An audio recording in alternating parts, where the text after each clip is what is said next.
and I am blessed to be with you here today.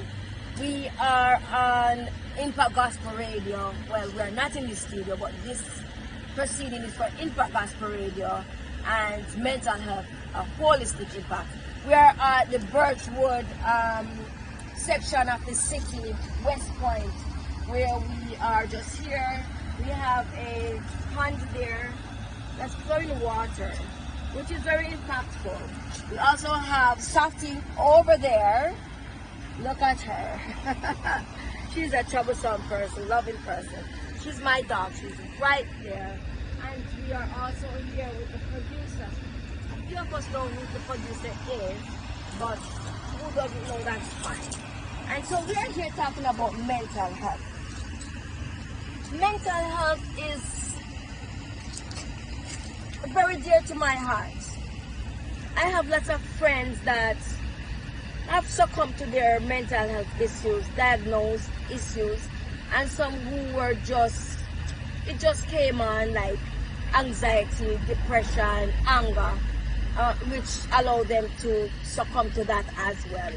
I shout out to the family who might be missing persons because of mental health issues or persons who could not deal with their mental health. I send my condolences to you. Mental health with me, I had trouble with mental health, wasn't diagnosed with mental health.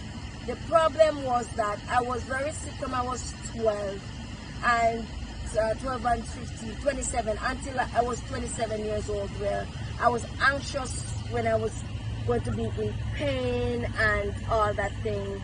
I can't say I had depression. I would have to analyze myself and look at the criteria for depression and then diagnose myself, but anxiety for sure.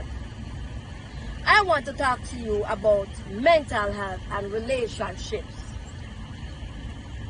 Mental health and relationships. Why I want to talk to you about mental health and relationships? Because the relationship that we form does affect our mental health. I want to classify it as this pond over here. That pond is flowing from deep underneath and the water is coming over. Whatever is going inside that pond is flowing out and it's flowing back in and it's coming out. That's like a relationship right here. How so? Whatever relationship we are forming or we are in, it impacts us in two ways, whether positive or negative. Whatever is going into us from that relationship can bring out the best in us or it can bring out the worst in us.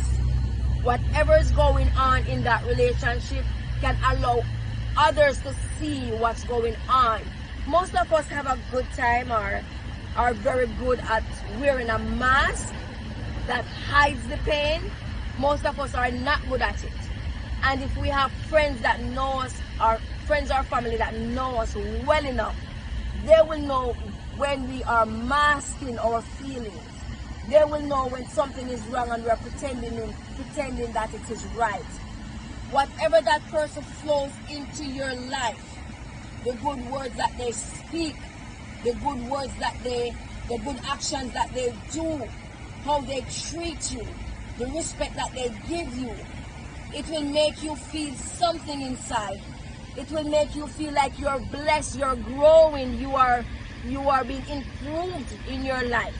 And with that, you will want to radiate that towards other people. If it's not a good seed that is being planted by the person that you have that relationship with, and I'm not saying it's an intimate relationship, it can be any relationship. It can be friendship, it can be relationship with your family, it can be relationship with your pets, it can be relationship with colleagues, it can be any relationship. Whatever that relationship is pouring into you, the seed that is being sown into you, if that seed is negative, whatever is going to come out of you going to be negatively impacting other people, just like that pan over there. We're going to take a break and we're going to come right back. Let's take a break.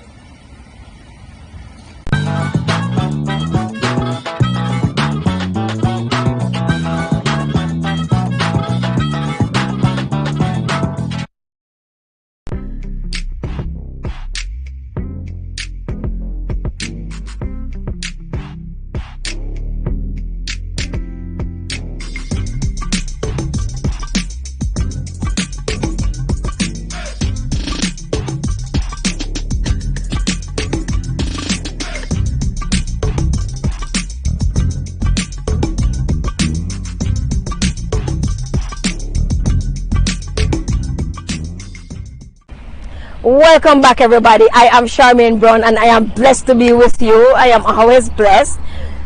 No matter what's going on in life, I am contented. I am always blessed because life is too short not to be blessed.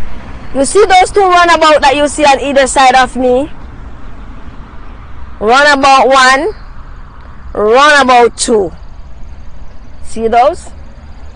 Those runabouts are like relationship. Goes around in circle, it generates, and it also allows you to evolve. A relationship, when you build that relationship, you are building it with the thought process that I want this relationship to grow, to continue, to evolve, to go around in circle, where if someone come into that circle, you can impact that person. There are a lot of people that are in our circles. We have friends that are in our circles. We have our family members that are in our circles. We have colleagues that are in our circles. We even have strangers that drop in our circles every now and again. When we are in relationship, it must evolve where it impacts those people as well. Where we whatever we do, they will think, is this person the right person to be in a relationship with? Is this person the right person to have a friendship with? Is this person allowing me to grow? Is this person teaching me anything? What's going on in this relationship? Is this person making me feel bad about myself? How do I feel when I'm with this person? And it doesn't have to be a male and female relationship. It doesn't have to be female and female relationship. It doesn't have to be, it can be family members. It doesn't have to be intimate. It can be any relationship. Sometimes you work with persons that bring out the best in you. You function better when they're on. You grow, you socialize, and you have good communication. There are times when you work with other people where you are silent because that relationship is not trusting. What are we seeing when we form relationship? Are we going around in circles, or are we growing? Are we going around in circles where we are prosperous, where we are improving, where we are striving, or are we going around in circles where we are damped, our spirit are dampened, where our personality is being not prosperous, where we don't feel appreciated, where we don't feel good about ourselves? What are we circling in our lives? We're going to take a break, and when we come back, we will do another clip.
I am Charmaine Brown and I am blessed to be here with you today on Impact Gospel Radio, mental health, a holistic impact. Do you see that building behind me, that blue building that is going up?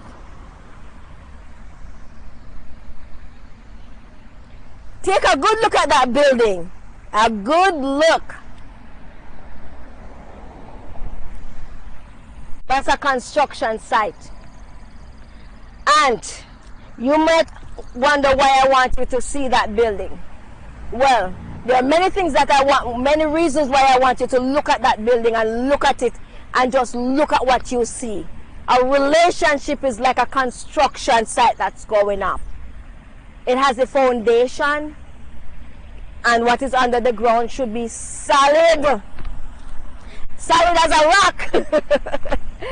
If it's not solid, anything that comes and touch that building is going to break. That building is going to go. That building will not stand the test of time. Do you see the top part of the building that is expanding? Relationship is like that too. Your relationship should expand. It should blossom. It should bloom. So, a lot of us build relationship on false belief. We see someone, and remember when I'm talking about relationship, it means any relationship, whether intimate, working relationship, or any other relationship, even relationship with your animals. I am talking any relationship. Many people build relationship on false belief. False beliefs such as, is this person going to love me forever? Does this person want me in their life? Will this friendship grow? Will we be friends for years to come? Is my children going to be there for me? Are we going to have this family relationship where we support each other and be there for each other? Is this pet for me? Am I going to love this pet that I have? Am I going to take care of this pet? Is this pet going to be dangerous for my health? All these things we have to look at when we are building a relationship.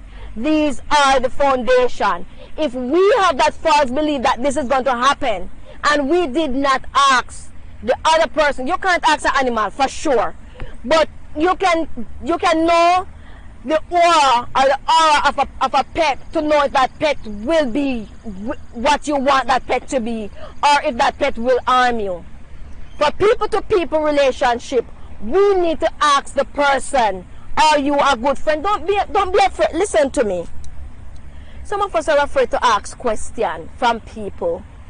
Listen, when you have your values, when you build your status in you, when you build yourself, when you do your self-care and put yourself together, anybody coming into your life, you should be able to ask them, are you a good person? And even if you don't ask them, you can see if they're a good person after a while. You can see their attitude. You can see their personality. You can see their characteristics. You can know if this person is going to be good. You can know if this person is not going to be good. Don't be afraid to ask if you're pursuing an intimate relationship. Ask the person, what is this? Where are we going? In 2 years, where do you see yourself in this relationship? In 3 years, where do you see yourself in this relationship? In 5 years, where do you see yourself in this relationship? It's like an interview, people. You take somebody in your life and you didn't ask them about their financial situation. You take them in their life and they're having financial problem and you did not ask. You find yourself in that relationship where you are responsible for that person's financial need, which you did not ask. And now you're blaming the person not to tell you. People, persons don't obligate to tell you anything. You are obligated to ask. We're still talking about the building, comparing it with relationship. When you ask these questions and you get the answer, you will know if the foundation of your relationship is firm or if it's rocky. You will know if that top part of that building that's flourishing, if your relationship will flourish. You will know if you're in the right fit. You will know. Ask the questions. Are you good? How do you live with your family? Are you a family man? That are for persons who are family oriented. Do you have kids? How do you live with your kids? And you don't even have to ask. You go and meet their kids and see how they form relationship with their kids to know if that's something that you want. Because some persons have family members that they don't get along with. They cannot forgive these people. They do something and they cannot forgive. Do you want to be with somebody that cannot forgive somebody who should be close to them? Think about it. If you hurt that person, will that person going to forgive you if they can't forgive somebody close to them? Are they going to forgive you? What that relationship going to be like? Are they going to be, I don't want to use a big word, are they going to be abusive, tormenting you, just taunting you with all these things that are going on wrong? Or are they going to support you in that relationship? Are they going to be a buffer for you in that relationship?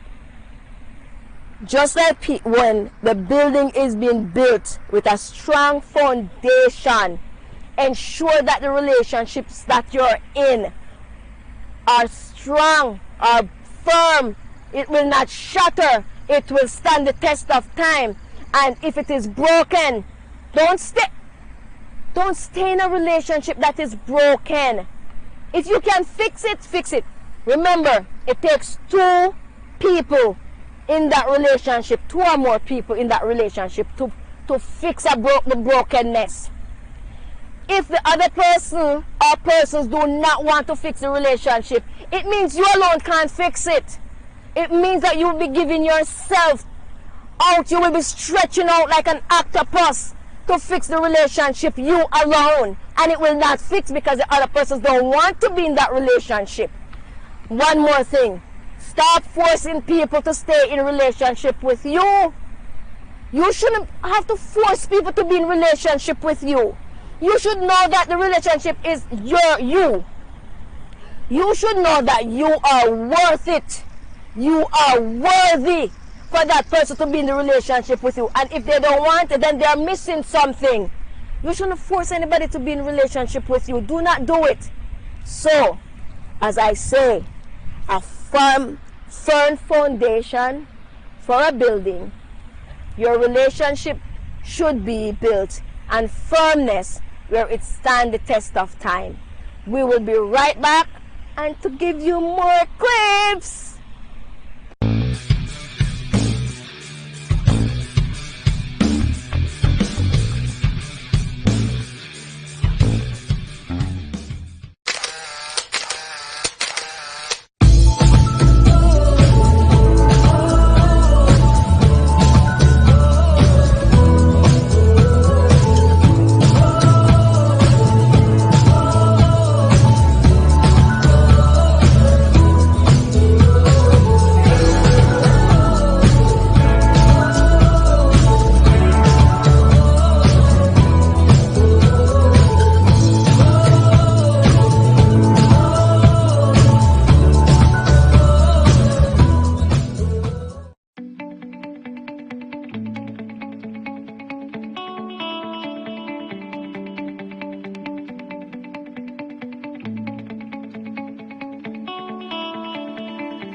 Everybody, I am Charmaine Brown and I am blessed to be here with you on Impact Gospel Radio, Mental Health, a Holistic Impact.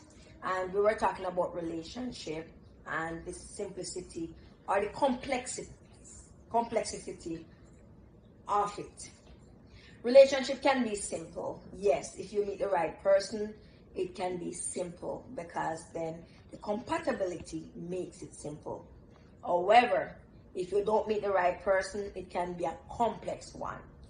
Most times when people are going into a relationship, they go into the relationship with only one aspect or two aspects of the overall health aspects in it. Just looking at just two areas, your emotional area and maybe your financial area. Relationship is more than that.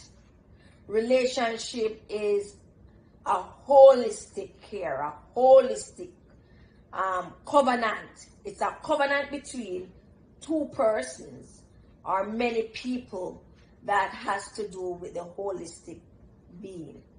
What I mean by that is, stuff is distracting me down. What I mean by that is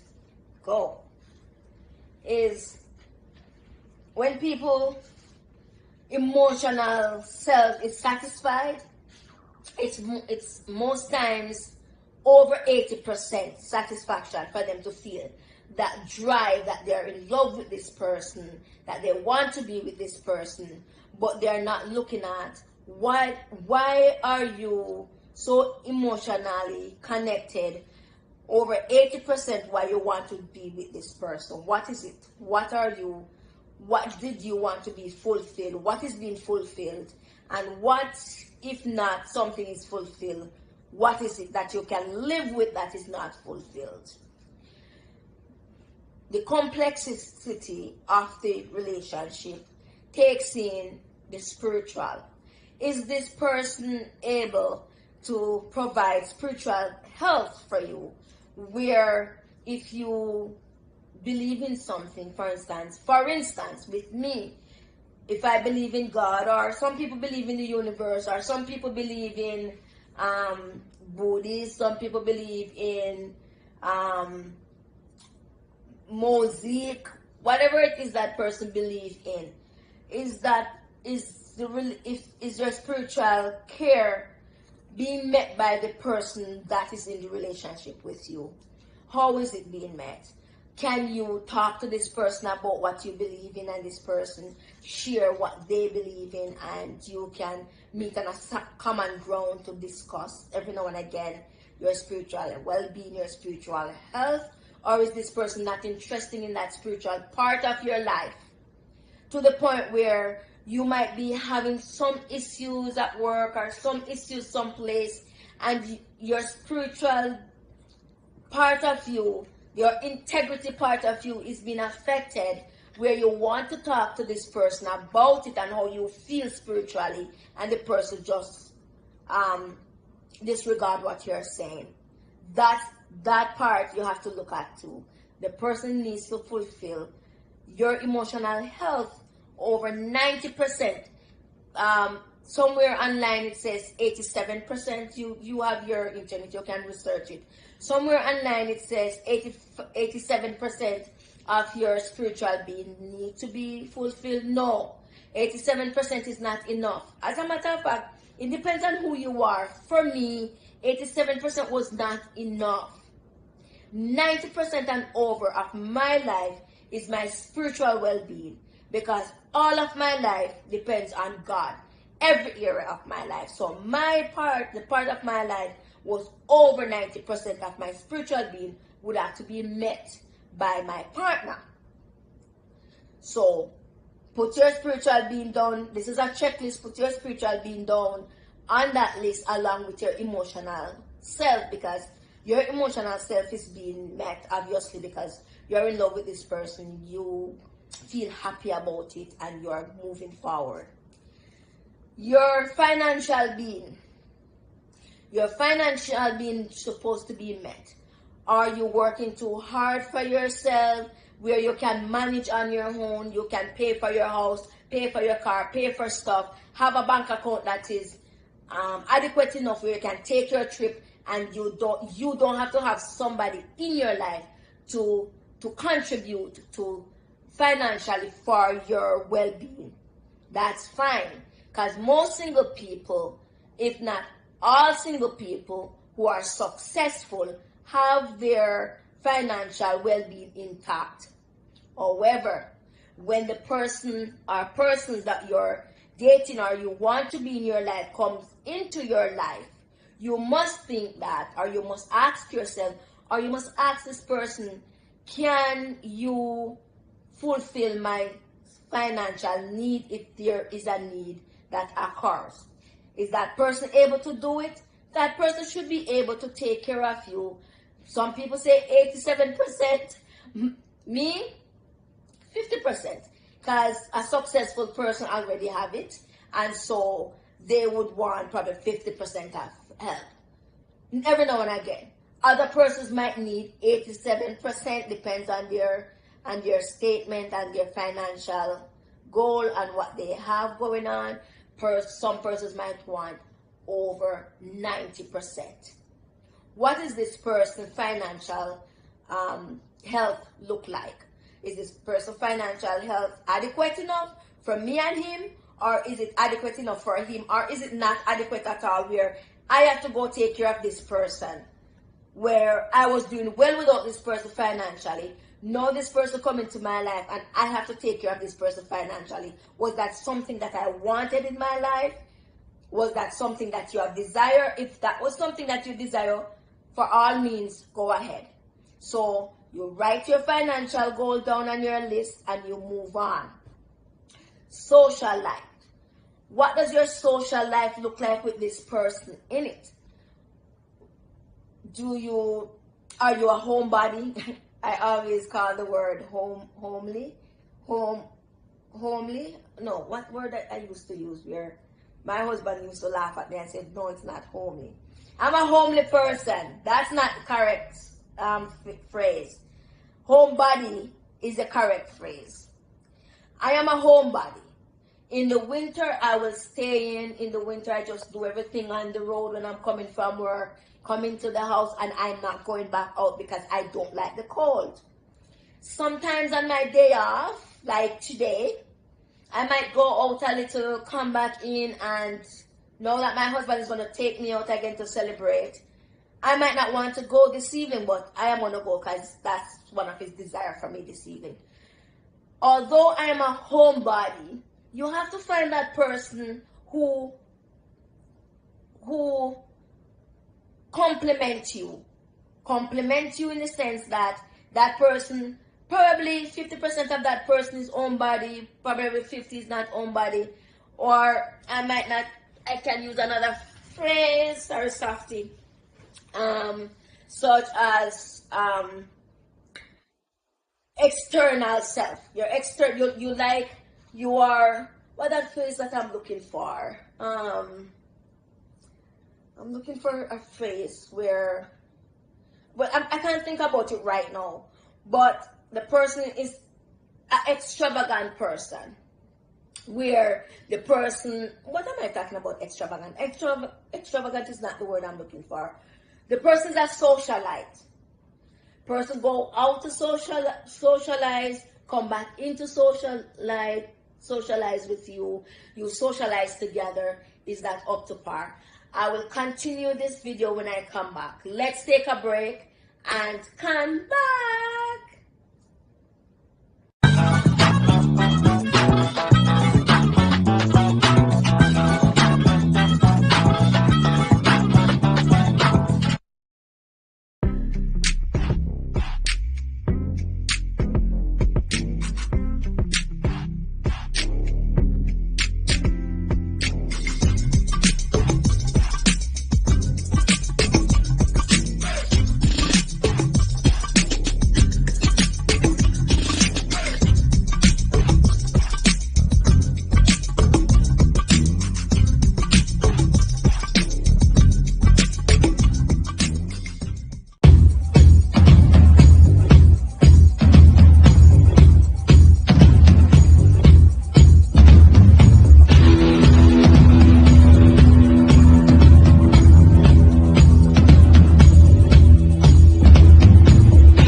Welcome back everyone. I'm Charmaine Brown and I'm blessed to be here with you this evening.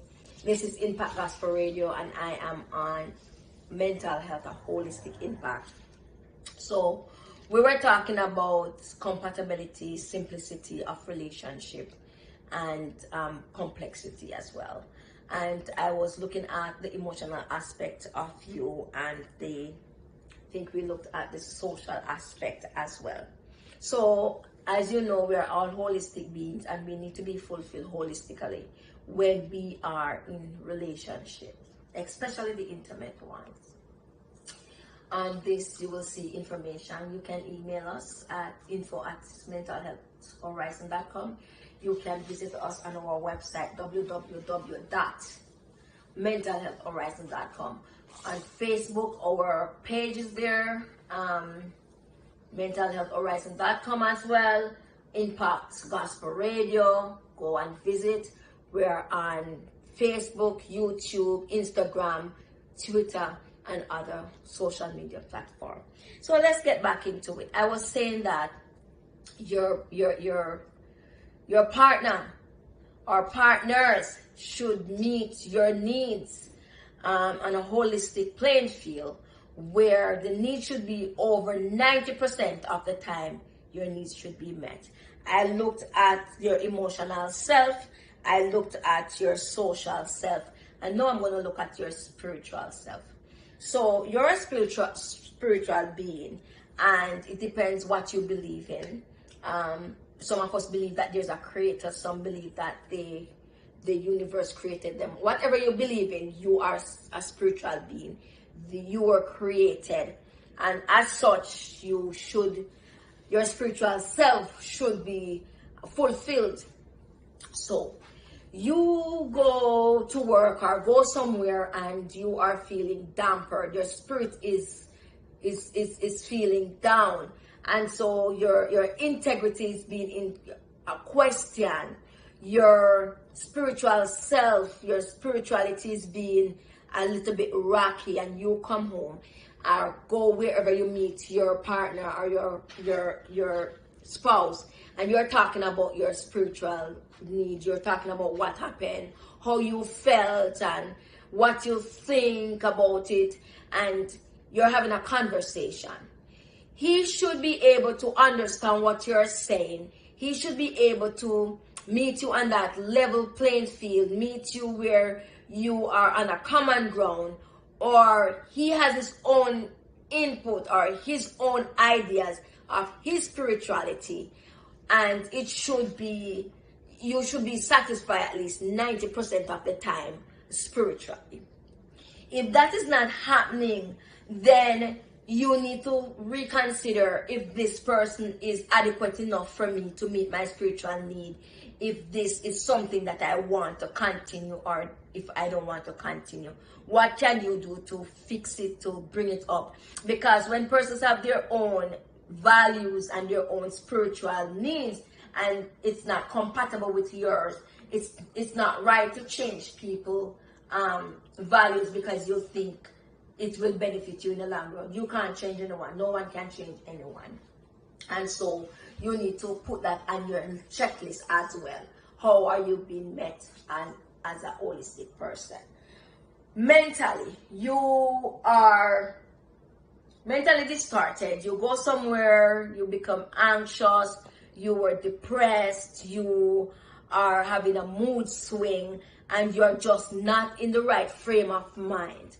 You call up this person and you said, can I talk to you? And you're discussing whatever happened during that day that disturbed your mental health.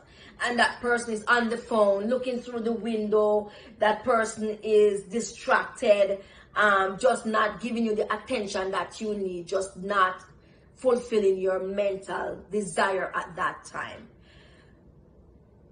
It's not going to be okay. It won't be okay, because if you are not being mentally satisfied in the relationship over 90% of the time, some persons put it at 87%, I put it at 100%. I would ask what's happening, where's that person's mental health? It's because you're supposed to support each other on a mental playing field, where he supports your mental health and you support his or her mental health, where you both are compatible in that area.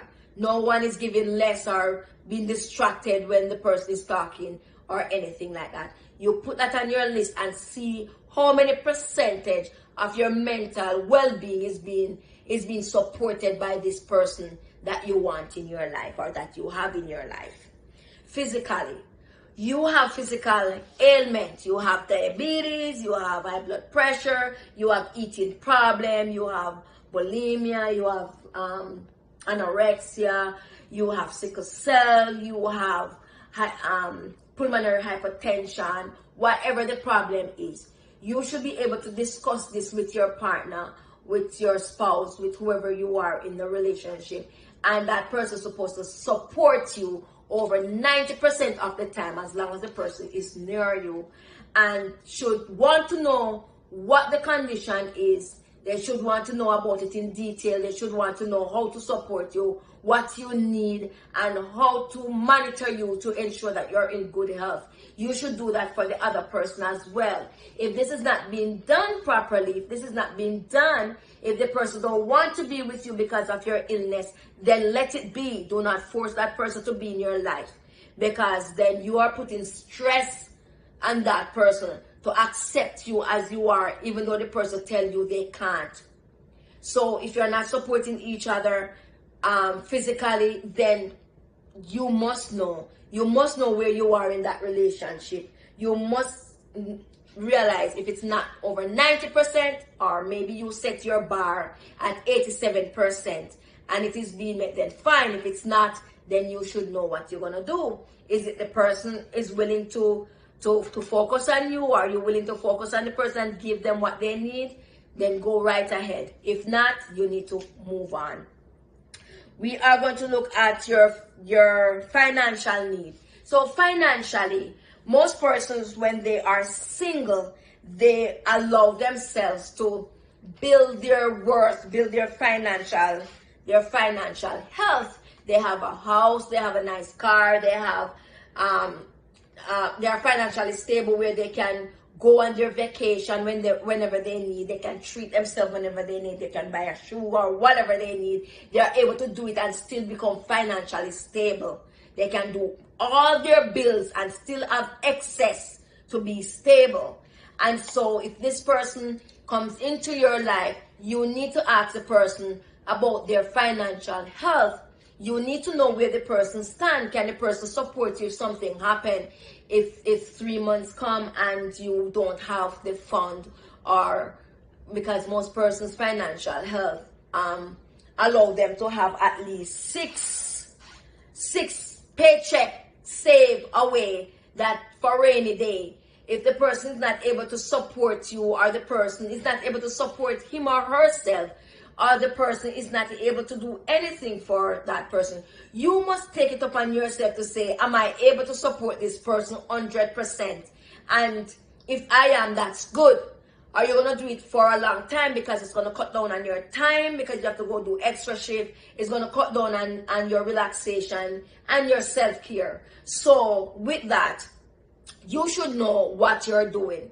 Can you support this person? Can the person support you?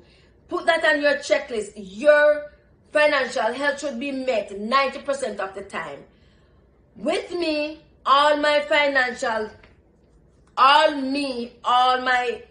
holistic being should be met 100% of the time, because I work on myself and ensure that I know what I am worth and what the other person is worth, and ensure that I demand what I am worth for the person to give me what I am worth. If that person cannot give me what I am worth, then I don't need to be with that person. My producer is telling me that I have no time leave. It's good talking to you. Join us next week on Impact Gospel Radio. This is Mental Health, a holistic impact. Have a great evening.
And I am Charmaine Brown, and I'm blessed to be here.